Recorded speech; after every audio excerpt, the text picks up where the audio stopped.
You're watching Fictional Scientist, a journey into alternate realities, fractured timelines, and high-stakes thought experiments. The white powder flooding American streets wasn't just a drug, it was a weapon. Silent, slow, and mathematically perfect, a biological cleansing program designed to eliminate specific demographic groups, the target, certain segments of America's population. And while nobody was watching, the war had been raging for years. The year was 2016, and something dark was creeping across America's heartland. In small towns from West Virginia to Ohio, from Kentucky to rural Pennsylvania, people were dying. Not from gunshots, not from car accidents, not from the usual suspects that claimed lives in forgotten corners of the country. They were dying from something far more insidious. A white powder, smaller than a grain of salt, more potent than anything the streets had ever seen. Fentanyl. The CDC's numbers told a story that should have terrified everyone. In 2013, overdose deaths from synthetic opioids sat at around 3,000 per year. By 2016, that number had exploded to 20,000. By 2019, it would reach 70,000. The media called it an epidemic. Politicians called it a crisis. Doctors called it unprecedented. But nobody called it what it actually was. The press conferences were always the same. Grim-faced officials standing behind podiums, promising more funding for treatment centers, tougher sentences for dealers, better education programs in schools. The message was clear and consistent. This was a problem of addiction, of desperation, of poor choices made by vulnerable people. The cartels were to blame. The Chinese manufacturers were to blame. The addicts themselves were to blame. What nobody was saying, what nobody was allowed to say, was that deaths weren't random at all. An epidemiologist working for a state health department in Ohio was the first to notice something strange. She'd been mapping overdose deaths for months, plotting them on geographical charts, looking for patterns that might help target intervention programs. What she found made her blood run cold. The deaths weren't spreading like a typical drug epidemic. They weren't concentrated in major cities where drug trafficking was heaviest. They weren't following poverty lines or unemployment rates. Instead, they formed a pattern that looked deliberate. The Rust Belt was being decimated. Small, predominantly white communities, rural areas where factories had closed decades ago, where hope had dried up along with the jobs. Counties that had voted a certain way, zip codes with specific demographic profiles. She brought her findings to her supervisor, her hands shaking as she pointed to the maps spread across the conference table. "This doesn't look natural," she said. "This looks like targeting." Her supervisor glanced at the data for less than 30 seconds before gathering the papers and locking them in a drawer. "You're seeing patterns that aren't there," he told her. "People die from drugs. That's what happens. Don't make this into something it's not." 2 weeks later, she was transferred to a different department. The maps were never seen again. But she wasn't wrong, and she wasn't the only one who noticed. The professor had spent 30 years studying toxicology, 3 decades of understanding how substances interact with the human body, how molecules bind to receptors, how chemistry becomes biology, becomes death. He'd published over 100 papers, trained countless graduate students, served on advisory boards for pharmaceutical companies and government agencies. None of it prepared him for the phone call that came at 3:47 a.m. on a Tuesday in October 2018. His child, his brilliant, troubled, searching child, had been found unresponsive in a motel room 2 states away. The paramedics had administered Narcan, had tried everything, but it was too late. The medical examiner would later determine that the cause of death was fentanyl overdose, approximately 2 milligrams mixed with what the victim believed was heroin. It had stopped the heart in less than 3 minutes. The professor didn't sleep for 4 days.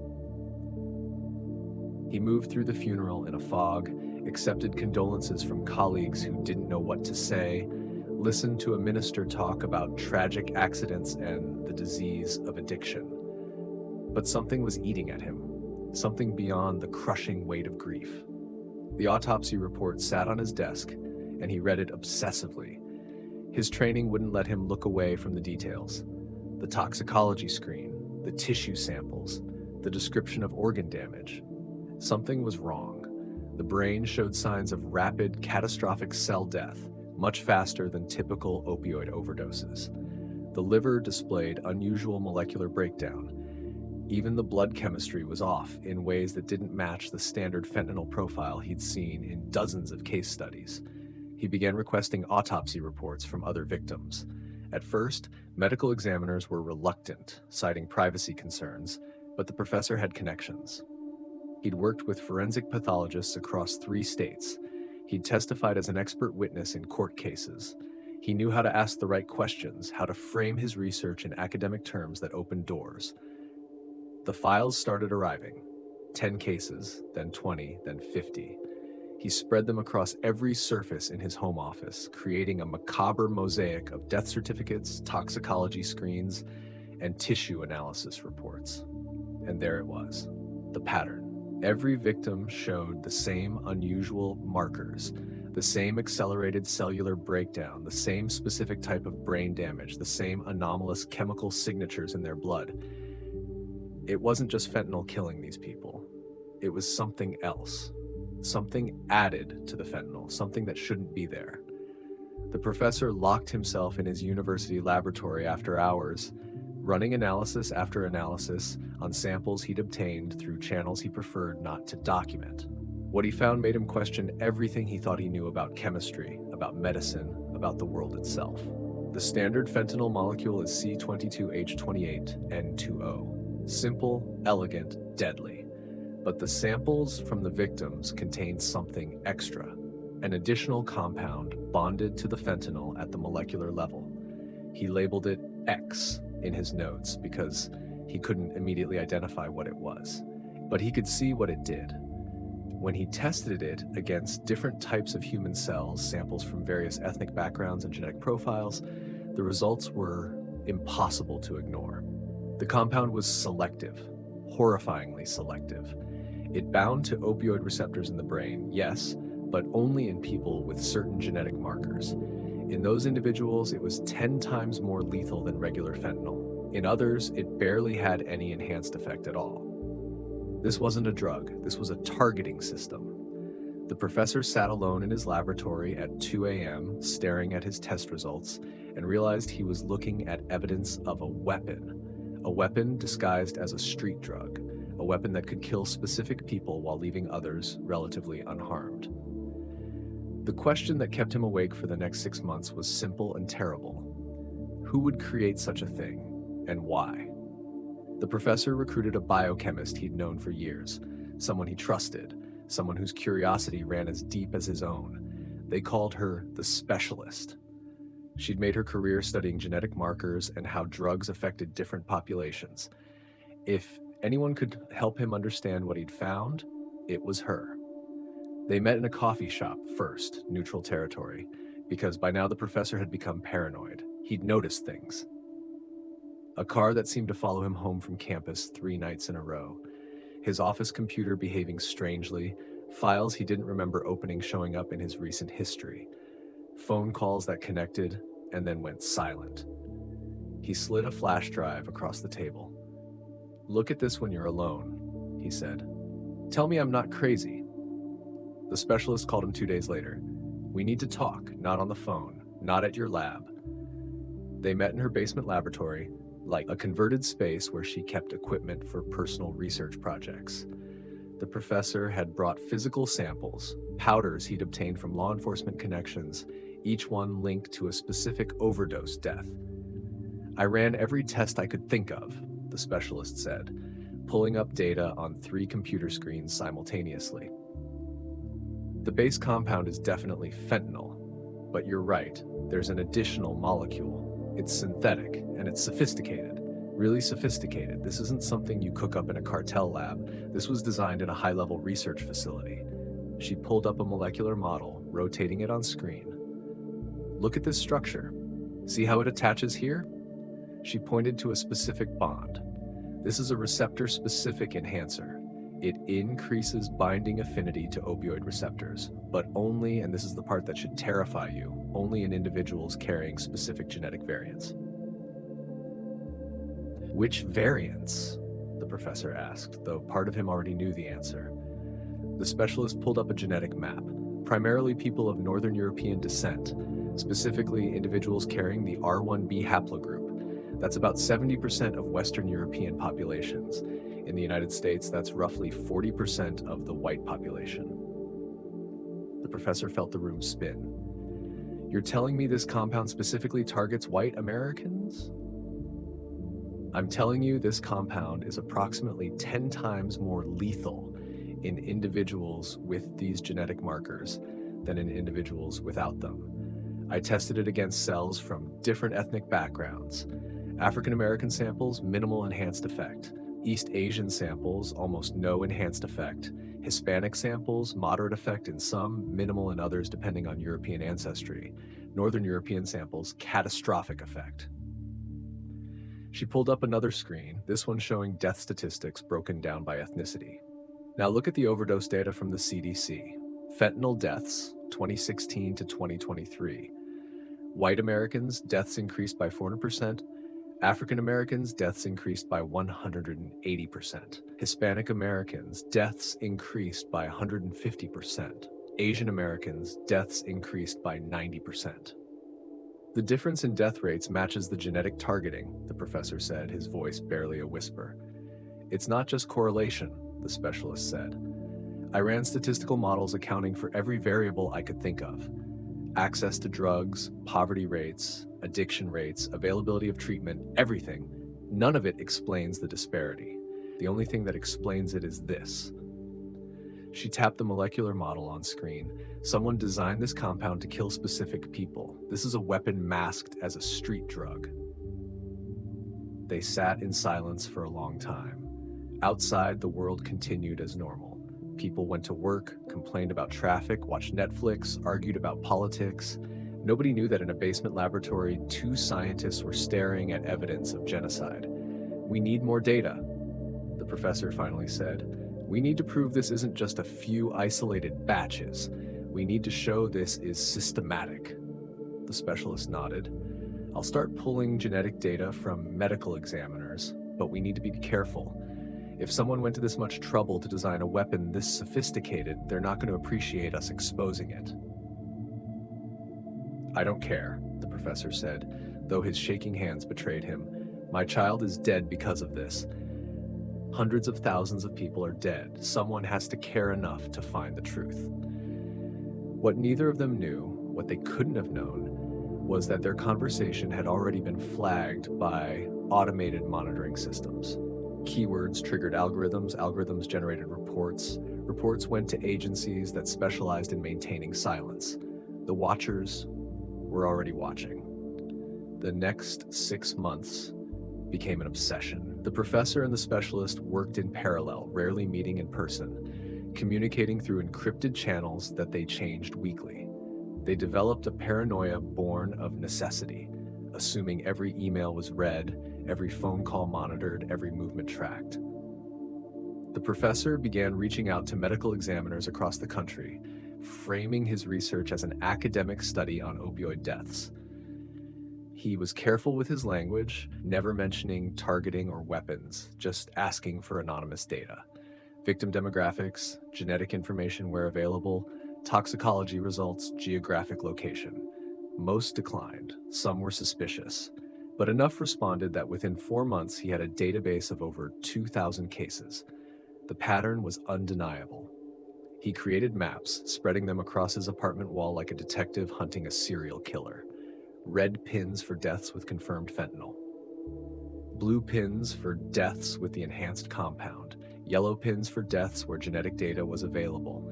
The blue pins clustered in specific areas. Rust Belt communities, rural Appalachia, small towns in the Midwest where manufacturing had died decades ago.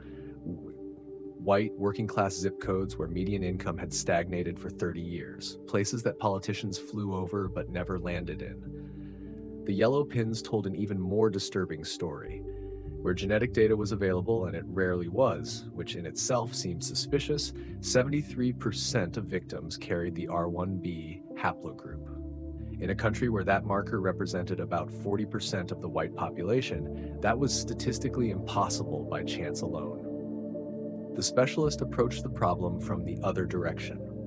She focused on the compound itself, trying to trace its origin. The molecular structure was too sophisticated to be accidental. Someone had designed this, someone with access to cutting-edge pharmaceutical research, genetic databases, and synthetic chemistry capabilities that existed in only a handful of facilities worldwide. She started mapping pharmaceutical patents, research papers on opioid receptor binding, genetic studies on drug metabolism.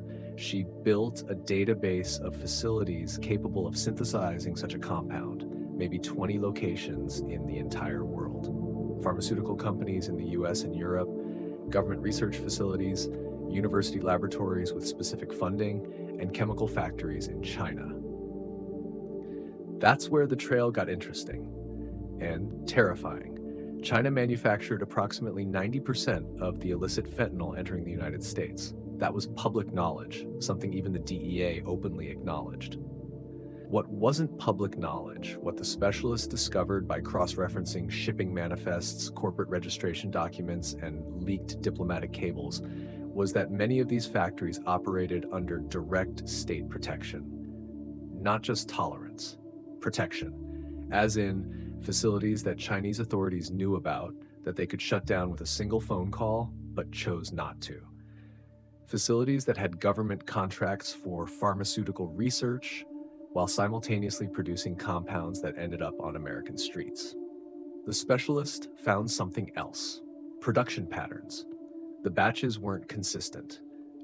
Different factories produced different variants of fentanyl, each with slightly different chemical profiles, and those variants seemed to be distributed to different geographic areas within the United States. Ohio got batches with a 95% kill rate among R1B carriers. California got batches with a 60% kill rate. Florida got batches with a 70% kill rate. The percentages varied, but the targeting remained consistent. Someone was optimizing the weapon based on demographic distribution. The professor and the specialist met one last time in person, in a park, walking along a trail where conversations couldn't be easily recorded. They compared notes, laid out their findings, faced the implications. "This is systematic," the specialist said, her breath forming clouds in the cold November air. "This isn't a few bad batches or a quality control problem. This is a coordinated program. Someone is manufacturing a genetic weapon, distributing it through drug trafficking networks, and targeting specific populations in America." Who? The professor asked. Who would do this? And more importantly, who would let them? "I think," the specialist said slowly, choosing her words carefully, "we need to ask a different question. Not who is doing this, but why isn't anyone stopping it?" That question would lead them down a rabbit hole from which there was no return. The professor reached out to a former DEA agent who'd left the agency in frustration after 20 years. He called him the agent. He'd spent his career fighting drug trafficking, watching fentanyl flood across the border, seeing the death toll rise year after year while politicians made speeches and nothing changed. They met in a bar in Northern Virginia, one of those anonymous sports bars where the TV was always too loud and nobody paid attention to anyone else. The professor laid out his findings, the data, the molecular analysis, the genetic patterns. The agent listened without interrupting, his weathered face betraying nothing until the professor finished. Then he signaled for another drink and said, "You've figured out something that's supposed to stay buried. I'm guessing you want to know why nobody's doing anything about it." "You knew?" the professor asked, his voice tight. "Not the details, not the science of it. But yeah, some of us knew something was off."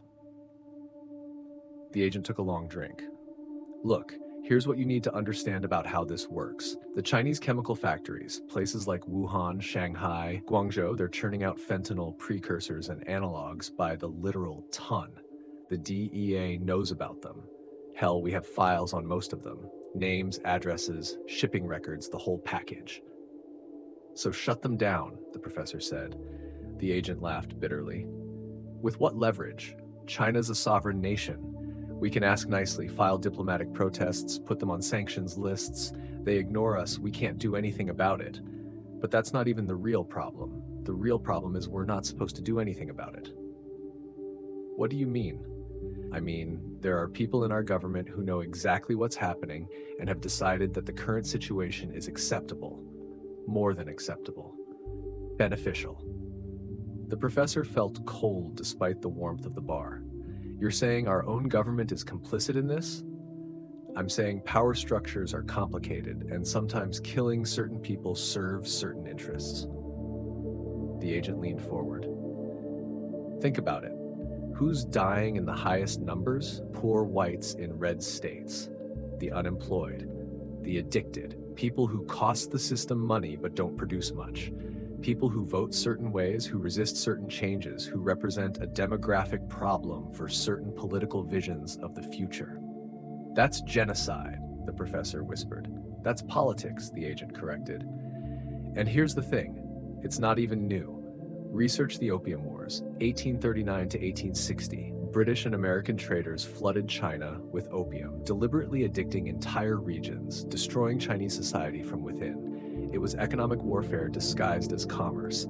Millions died or had their lives destroyed. The Chinese have long memories, very long memories. The professor's mind reeled. You're saying this is revenge? Payback for something that happened 200 years ago? I'm saying the Chinese play the long game in ways we don't understand. They think in centuries, not election cycles. And I'm saying they've found a way to wage war that doesn't look like war. No bombs, no missiles, no troops. Just a white powder that targets specific genetic profiles and creates social chaos while generating profit. It's brilliant, really. Diabolical, but brilliant. But our government, the agent interrupted, is a collection of competing interests, bureaucracies, and power centers. Some people at the CIA probably know exactly what's happening. Some people at the State Department probably know. Some people in the pharmaceutical lobby definitely know, because they're making billions on treatment programs and drug testing. Insurance companies know because addicts are expensive to cover. Prisons know because it keeps them full. The whole system has adapted to profit from this war, so why would they want it to stop? The professor thought about his child, about the hundreds of thousands of other children, parents, siblings, friends. Someone has to care. Someone has to do something. The agent's expression softened. You want to be that someone? Fine.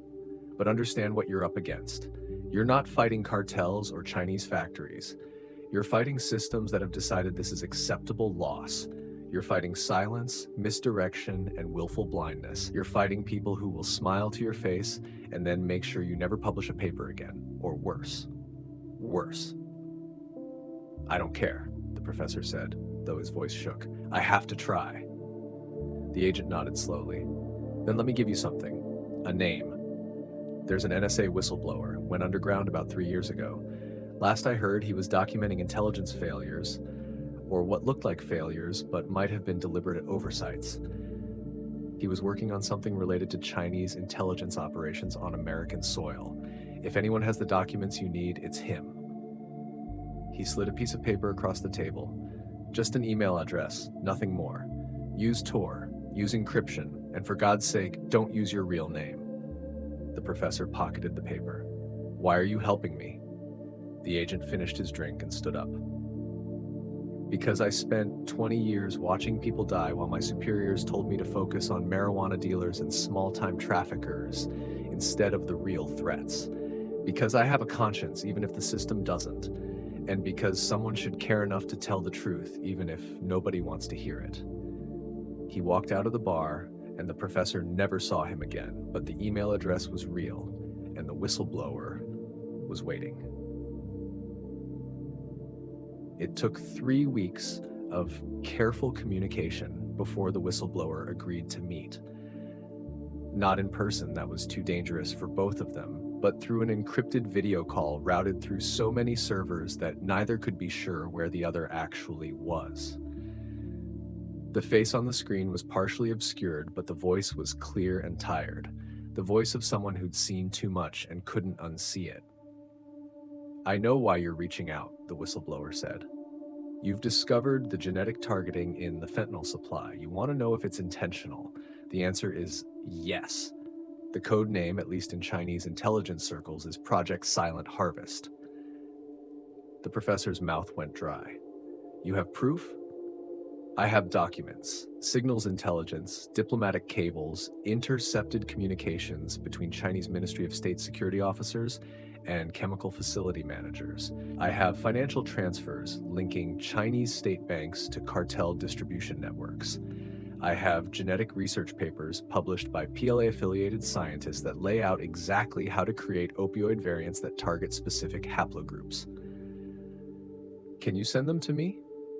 I can send you some of them, the ones that won't get you killed immediately. But understand, these documents exist in multiple classified systems. The CIA has them. The NSA has them. Defense Intelligence has them. They've been sitting in vaults for at least 6 years. Nobody's done anything about them. Why not? The professor demanded. If this is an act of war. Is it? The whistleblower interrupted. That's the problem. How do you prove intentionality in a supply chain that goes through a dozen criminal organizations? China can always claim these are rogue manufacturers acting independently. The labs have no official government ties on paper. The cartels are already criminals. Where's the smoking gun that proves state coordination? The targeting is the smoking gun, the professor said. The molecular design is the smoking gun, which requires genetic data to prove. Data that medical examiners barely collect, data that privacy laws restrict access to, data that could also be explained as accidental variation in drug metabolism among different populations. You understand the problem? To prove genocide, you need intent. Intent is the hardest thing to prove when your enemy operates through proxies and maintains plausible deniability. The professor slumped in his chair. So they're just going to get away with it. They already have gotten away with it. 2016 to 2024, approximately 800,000 dead, and that's being conservative. Some estimates go higher. The vast majority are white Americans from specific demographic groups. Politically inconvenient groups, economically burdensome groups, socially resistant groups. And here's the twisted part. Nobody wants to admit it's happening because admitting it opens up questions nobody wants to answer. Like what? Like, why did our government let it happen? Like, who benefited from letting those specific people die? Like, does that constitute genocide by proxy? And if so, who's criminally liable? The questions lead to dark places. Easier to maintain the narrative that this is just a drug crisis, just an epidemic, just the tragic result of addiction. Individual choices, individual consequences, not systematic targeting, not war. The whistleblower sent a folder of files. This is what I can give you, but I need you to understand something. Publishing this won't change anything. The media won't cover it. Too politically sensitive, too easy to dismiss as conspiracy theory. The government won't acknowledge it. Too many people are complicit. Academia won't support it. Too controversial. Career suicide. You'll be discredited, marginalized, possibly worse. Is the truth worth that? The professor thought about his child's face. Yes. Then good luck, the whistleblower said, and I mean that sincerely, because you're going to need it. The screen went black. The files sat on the professor's encrypted drive, thousands of pages of evidence that would never see the light of day in any courtroom or congressional hearing. But the professor read them anyway, all of them. And what he learned made him understand just how deep the betrayal went. The documents painted a picture of bureaucratic evil, the kind where nobody pulls a trigger, nobody signs an execution order, but people die by the hundreds of thousands anyway. Project Silent Harvest had apparently begun around 2014, though the intelligence was fragmentary. Chinese Ministry of State Security had approved a long-term strategy to weaken American social cohesion and economic stability. The method exploited America's existing opioid crisis by introducing synthetic variants specifically designed to target demographic groups that Chinese strategic planning identified as obstacles to long-term American decline. The logic was coldly rational. America's strengths came from its social cohesion, economic productivity, and political stability. Weaken those, and the country weakens. But direct military confrontation was too risky, economic warfare had mutual costs, and cyber attacks left evidence. A biological weapon disguised as a street drug, distributed through criminal networks, causing deaths that could be blamed on domestic failures? Perfect. The targeting focused on white working class communities for strategic reasons. These populations had high rates of unemployment, social dysfunction, and political resentment. They were expensive to maintain in terms of social services, but contributed little to GDP. They were politically active in ways that caused domestic instability. And crucially, their deaths could be framed as self-inflicted, the result of poor choices and moral failures, rather than targeted killings. The molecular design work had been done in Chinese pharmaceutical research facilities, ostensibly working on pain medication development. The actual synthesis happened in chemical factories operating in legal gray zones. Not quite illegal, but not quite legitimate either. The distribution to cartels happened through legitimate chemical supply chains until the products crossed into criminal hands. Every step maintained plausible deniability. Every layer insulated the strategic planners from the street-level deaths. But what made the professor physically ill was reading the American intelligence reports. The NSA had identified the targeting pattern in 2017. The CIA had confirmed Chinese state involvement in 2018. Defense intelligence had mapped the supply chain in 2019, and then nothing.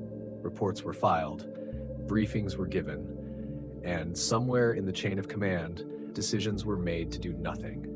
The professor found memos that chilled him to his core. A CIA analyst noting that population decline in economically depressed regions may reduce future social welfare costs. A Pentagon strategic planner observing that fentanyl deaths are primarily affecting populations with minimal military recruitment value. A State Department official arguing that confronting China over fentanyl production risks trade relationship damage disproportionate to current American casualties. Casualties. That's what they called them. Not victims, not human beings. Casualties, acceptable losses in a war that officially didn't exist. There were dissenting voices in the documents, intelligence officers arguing for action, DEA agents demanding investigations, even a few congresspeople pushing for hearings, but they were consistently overruled, sidelined, or silenced. The professor found the smoking gun in a 2019 memo from the National Security Council. It was clinical in its evil. While fentanyl deaths constitute a domestic crisis requiring public health responses, aggressive action against Chinese supply chains would risk economic retaliation with broader impact on American economic interests. Current casualties, while regrettable, are concentrated in demographic segments with declining economic participation and increasing social service utilization. Strategic calculus suggests managing crisis through treatment expansion and law enforcement, while avoiding direct confrontation with Chinese state actors represents optimal policy balance. In other words, let them die, because confronting China costs too much, and the people dying don't matter enough. The professor sat alone in his apartment, surrounded by documents that proved genocide by negligence, and realized the full scope of the betrayal. It wasn't just China waging war, it was his own government deciding that certain American lives weren't worth the cost of defending them. He thought about going public, calling press conferences, distributing the documents. But he remembered what the agent had said. The systems had adapted to profit from this crisis. Pharmaceutical companies making billions on overdose treatments, prisons staying full, treatment centers multiplying, medical examiners with steady business, insurance companies dropping expensive patients, police departments justifying budgets. Hundreds of thousands of deaths had created entire industries. Who would want that to stop? The professor made copies of everything.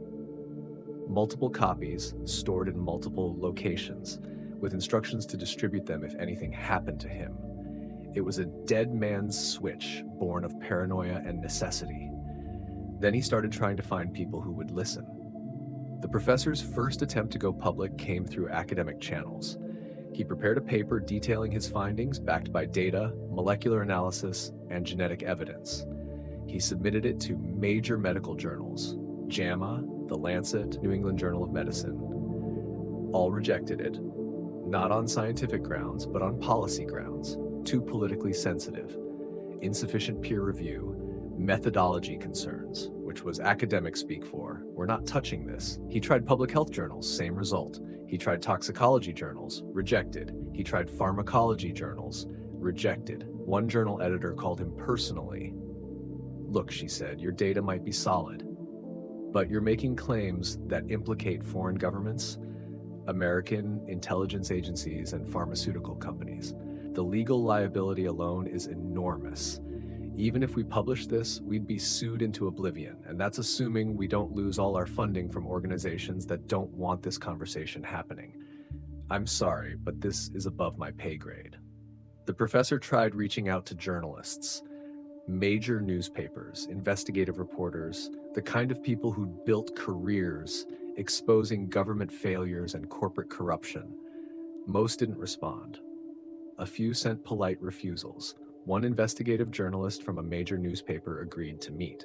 They sat in a coffee shop and the professor laid out everything: the data, the documents, the genetic targeting, the Chinese connection, the American complicity. He watched the journalist's expression change from interest to discomfort to barely concealed alarm. This is huge, the journalist said. If it's true. It is true. I have evidence that would require months of verification, multiple sources, probably Freedom of Information Act requests that would tie us up in court for years. Evidence that accuses China of genocide and our own government of complicity. Do you understand what you're asking? This isn't a story about corporate fraud or political corruption. This is a story that could start an international incident, maybe a war. People are dying, the professor said desperately. 800,000 people are dead.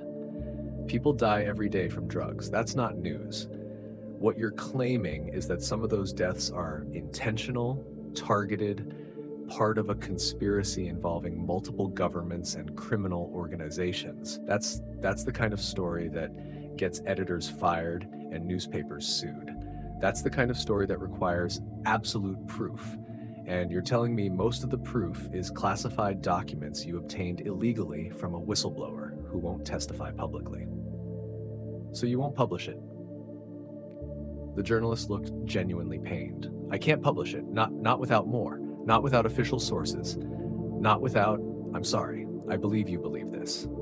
I even believe it might be true. But I can't stake my career and my newspaper's credibility on this without more proof than you've shown me.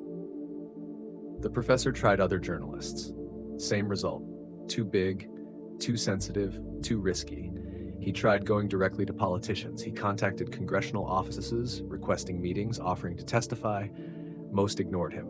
A few staffers took meetings, listened politely, promised to look into it, and then nothing happened. One congressman actually seemed interested, a representative from West Virginia, where fentanyl deaths were astronomical. He requested a private briefing, brought his chief of staff, listened to the professor's presentation. This is disturbing, the congressman said. Very disturbing. I'm going to request hearings. This needs to be investigated. 2 weeks later, the congressman announced he wouldn't seek re-election due to personal reasons. His chief of staff left to take a lobbying job. The hearings never happened. The professor tried the CDC directly. Surely the agency responsible for tracking diseases and deaths would care about systematic targeting. He requested meetings, sent emails, made calls. He got a meeting with a mid-level administrator who listened politely and then said, "We've reviewed the data. We don't see evidence of targeting." Opioid deaths affect all populations, though rates vary by demographic factors related to access, economic conditions, and healthcare availability. What you're suggesting would require genetic testing of all victims, which we don't do routinely. And even if we did, correlation doesn't prove causation. The molecular evidence is interesting, but doesn't prove intentional targeting. Molecular variations occur naturally in drug manufacturing. Without direct evidence of intentional design, we can't support claims of biological warfare or genocide. The professor realized what he was up against. It wasn't a conspiracy in the traditional sense, no smoke-filled rooms with men in suits plotting mass murder. It was something worse, a distributed system of plausible deniability, bureaucratic inertia, and willful blindness. Everyone had reasons not to act. Nobody wanted to be responsible for starting an international incident. Nobody wanted to admit their government had let this happen. The system protected itself by making the truth too dangerous to speak. Desperate for more evidence, the professor reached out to someone he never thought he'd contact, a former cartel chemist who turned informant and entered witness protection. The chemist had spent 5 years working in underground labs on the Mexican side of the border, synthesizing fentanyl from Chinese precursors. They communicated through encrypted channels, the chemist's voice disguised by modulation software. "I know what you're looking for," the chemist said. And yeah, there was something weird about the supply chain. Weird how? The Chinese suppliers, we never met them in person. Everything went through intermediaries. They would send us specific formulas, not just the base fentanyl recipe, but variations. They called them regional optimization blends. We were told they were designed for different market preferences, had different purity expectations. But looking back, that didn't make sense. Users don't care about molecular variations, they care about potency. What did these variations look like? Different batches had different additives, always bonded at the molecular level, not just mixed in. Sophisticated chemistry, way beyond what we could do in our labs. We were just following recipes. And the thing is, specific batches were designated for specific distribution networks. A batch marked MW1 only went to Midwest distribution. A batch marked CA3 only went to California. There was no mixing. Did you ever question this? The chemist laughed bitterly. You don't question your suppliers when they're backed by the Chinese government, and the cartels have orders to keep production running. We were just workers. We synthesized what we were told to synthesize, and we didn't ask questions if we wanted to stay alive. Do you still have access to any of these formulas? I gave everything to the DEA when I turned. They assured me it would be investigated. That was 4 years ago. I never heard anything back. Can you testify to this? Publicly? Are you insane? The cartels have long memories, and my new identity isn't as secure as the marshals like to think. But I'll tell you this, everyone in the production chain knew something was off. The precursors came from specific Chinese factories, always the same ones, and those factories had government contracts. The cartels knew they were untouchable. Chinese officials would shut down small operators but never touched the big suppliers, because they were part of the program. Obviously. Look, I've had 4 years to think about this. When I was in the life, you don't ask why, you just do what you're told and collect your money.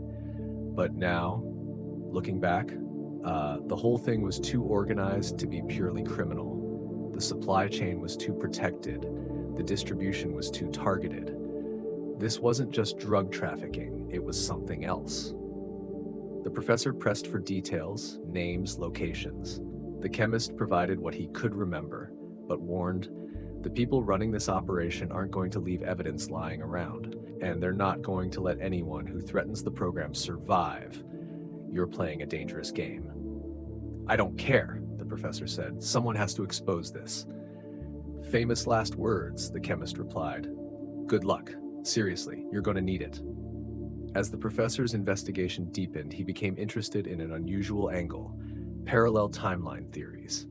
He'd been introduced to a quantum physicist through an unexpected connection, someone who'd read some of his preliminary papers online and reached out with an intriguing theory. The physicist worked at a private research institute, studying quantum mechanics and the many worlds interpretation. Over encrypted video calls, she explained her hypothesis. What if, she said, the timeline we're in is just one possible outcome? Quantum theory suggests that at critical decision points, reality branches. Different choices create different timelines.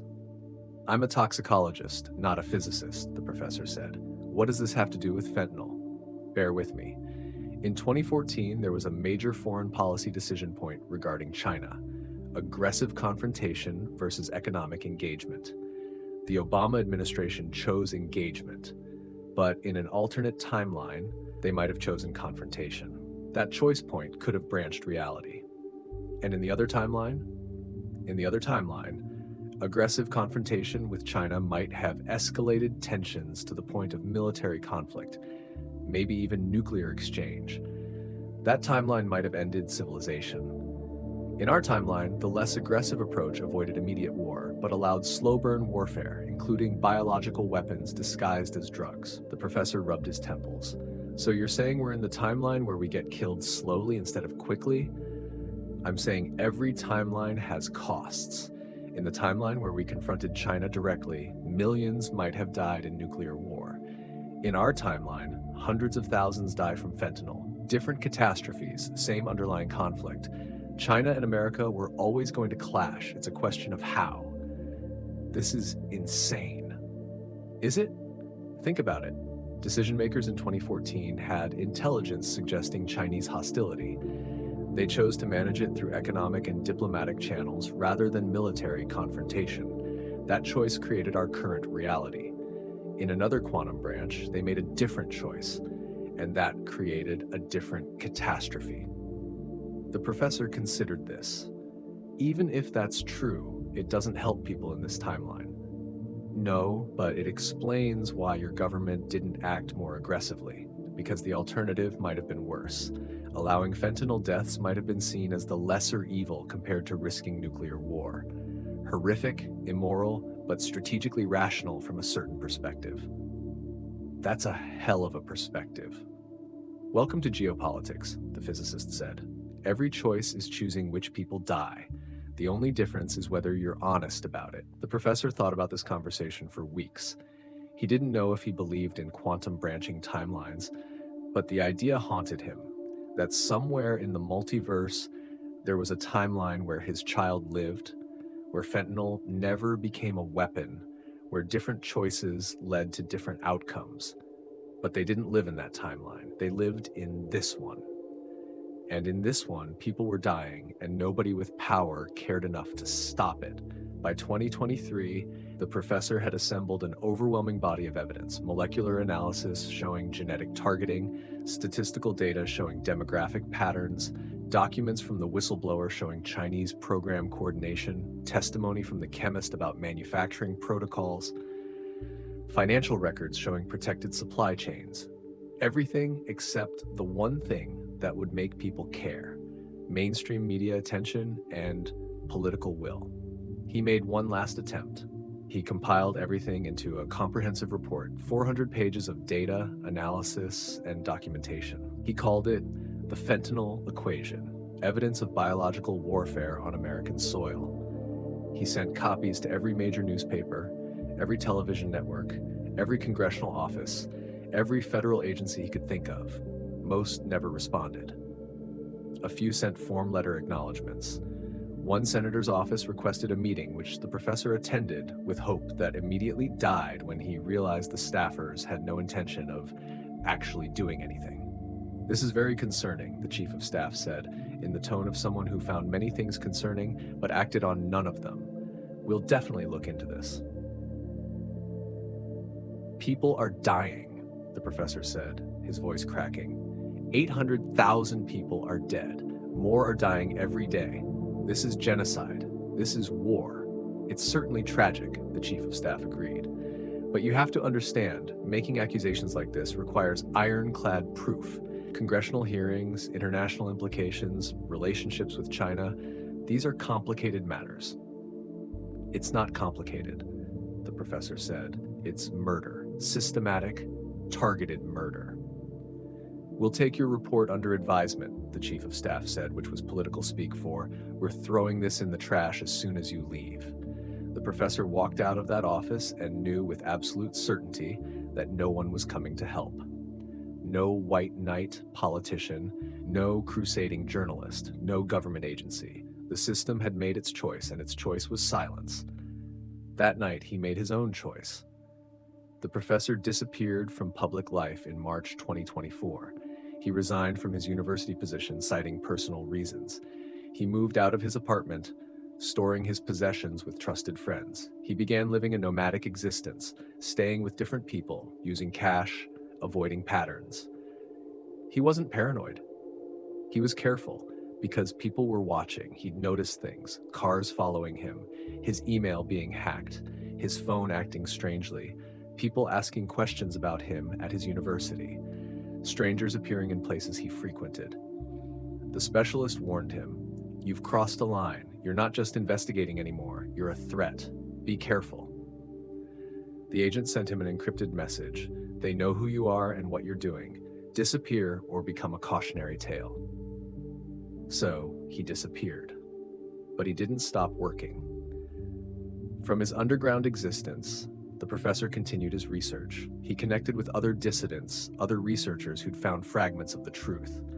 A network emerged, small, paranoid, careful, of people who knew what was happening and refused to accept it. They called themselves the Signal Network. They communicated through encrypted channels, shared data through dead drops and courier chains, built a parallel database of evidence that mainstream institutions refused to acknowledge. The professor became a ghost, known only by a handle: Equation. He published his findings on encrypted forums, distributed documents through darknet channels, reached out to alternative media outlets willing to cover stories mainstream outlets wouldn't touch. The truth began to spread slowly through underground channels. Podcasters interviewed him anonymously. Independent researchers verified his data. Grieving families found his reports and recognized their own losses in the patterns he described. It wasn't the dramatic exposure he'd hoped for. There were no congressional hearings, no CNN investigations, no Department of Justice indictments. But the knowledge spread like a virus through alternative channels, reaching people who'd been told their losses were just tragic accidents. Slowly, the narrative began to shift. Not in mainstream discourse, but in the conversations happening in the spaces power didn't control. In online forums, in grief support groups, in communities devastated by fentanyl deaths, people started asking questions. Why were certain communities hit harder? Why did the deaths follow patterns? Why wasn't anyone doing anything about the Chinese supply chain? The professor knew he'd never get the vindication he sought. He'd never see criminal charges filed, never see justice in any official sense, but he'd planted seeds of doubt in the official narrative, and sometimes that was enough. By late 2024, the death toll had exceeded 800,000. The CDC's official numbers were lower, they always were, but the professor's network had better data. They tracked deaths across multiple databases, cross-referenced with demographic information, mapped the true scope of the catastrophe.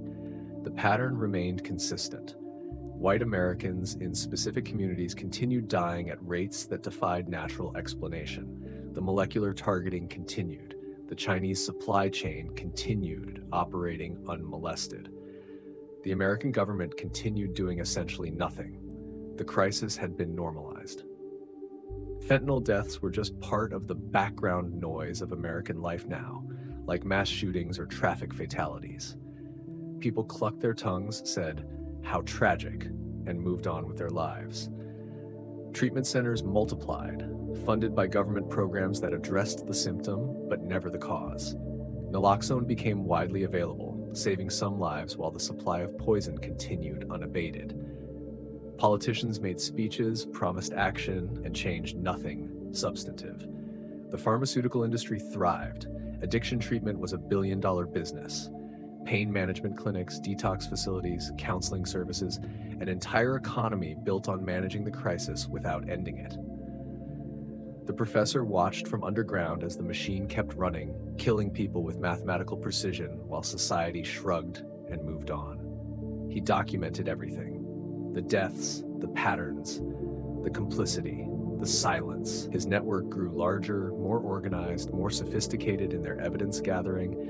They identified specific Chinese facilities by name. They tracked specific cartel distribution networks. They mapped the financial flows, the political connections, the systematic failures of every institution that should have stopped this. And still, nothing changed. Because the truth they learned wasn't enough. The truth without power was just noise. And power had decided the deaths were acceptable. The professor spent months creating a comprehensive archive. He called it the Fentanyl equation, complete files. It was everything he'd learned, everything his network had discovered, compiled into a searchable database: molecular analysis, genetic data, victim statistics, Chinese government documents, American intelligence reports, financial records, testimony from whistleblowers, interviews with survivors, photographs of the dead. All of it preserved digitally, encrypted, and distributed across multiple servers in multiple countries. A historical record of genocide that official history would never acknowledge. He wrote an introduction explaining what readers would find. This archive documents an act of war disguised as a drug crisis.